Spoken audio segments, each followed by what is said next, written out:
Neighborinos. My name is Jasmine and I'm here to talk to you about tech house. Specifically about when you're mixing tech house, where sometimes it can sound a little bit dodgy, even though it might be in time. Okay, so basically, when I was mixing tech house, that's what I first started mixing on, sort of. I kind of went to trap and then went to tech house.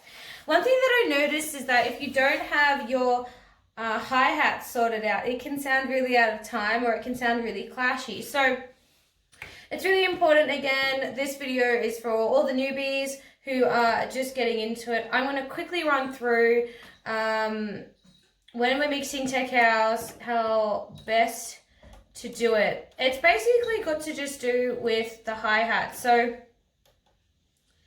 we'll have a listen to this one. Okay. Can you see when I turn down the hi-hats? Like, there's quite a lot of weight in the hi-hats, so I'm just going to keep them down for now. So basically what you need to remember is when you are mixing tech house, because it has such a hi-hat sound in a high frequency, when you go to mix in the other tech house track, you really want to bring them down so they sound smooth. So, okay, so I'm going to hit play.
And making sure that when we're doing our transitions, we're not hearing lots of clashes and double hi-hats and too much. In tech house, your hi-hats are really, really strong sounds. So they're almost as, as heavy as the bass in some tracks, just depending. So a lot of other genres like breakbeats and things like that also have tricky hi-hats that you really have to sort of adapt to.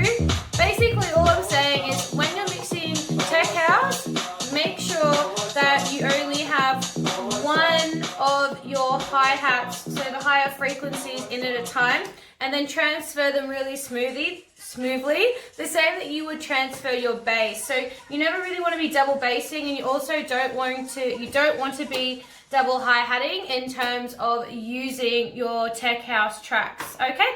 Hope this has helped everybody.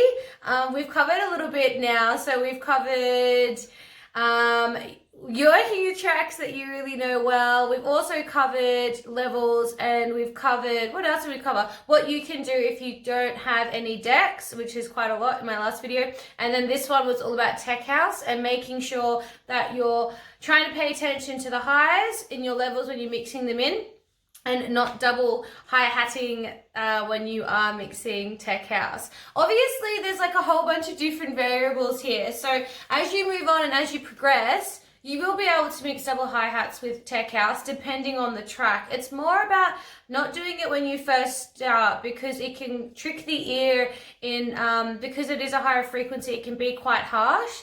So in order to make it sound smoother when you're first starting, try not to double hi-hat and try not to double bass.